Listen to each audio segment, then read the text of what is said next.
नमस्कार दोस्तों, क्या आप जानते हैं कि खाटू श्याम जी वास्तव में महाभारत के एक महान योद्धा बर्बरिक थे। बर्बरिक भीम के पुत्र घटोत्कच और नाग कन्या मौर्य के पुत्र थे।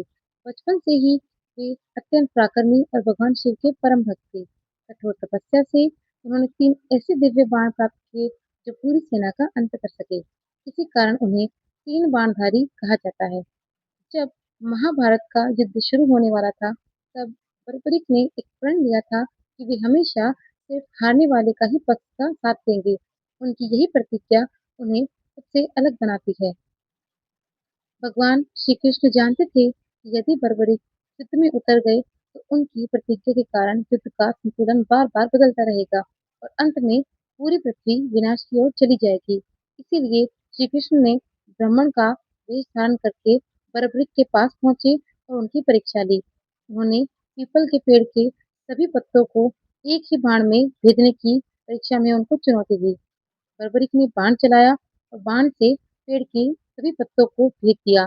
फिर श्री कृष्ण के पैर के नीचे छिपे पत्ते के पास-पास मंडराने लगे। तब श्री कृष्ण समझ गए कि बर्बरिक की शक्ति बहुत ही अद्भुत है। इसके बाद श्री कृष्ण ने उनके शीश को दान में उनसे मांग लिया।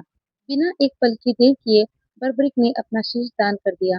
लेकिन उन्होंने एक इच्छा रखी थी कि वे पूरे महाभारत का युद्ध देखना चाहते हैं। तो श्री कृष्ण ने उनका शीश एक ऊंची पहाड़ी पर स्थापित कर दिया, जहाँ से उन्हें पूरे युद्ध का दृश्य देख सके।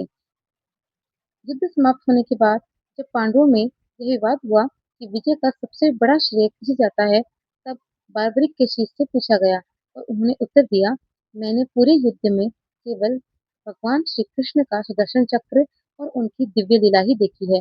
विजय का सारा श्रेय केवल और केवल श्री कृष्ण को ही जाता है। बर्बरिक की भक्ति, त्याग और सत्यनिष्ठा से प्रसन्न होकर भगवान श्री कृष्ण ने उन्हें वरदान दिया कि कलयुग में वे श्याम के नाम से पूजे जाएंगे और जो भी सच्चे मन से खाटू श्याम जी का स्मरण करेगा, उसकी मनोकामनाएं पूरी होंगी।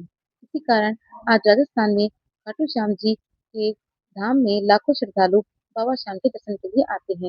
इसीलिए प्रेम से कहते हैं, हारे का सहारा बाबा श्याम हमारा।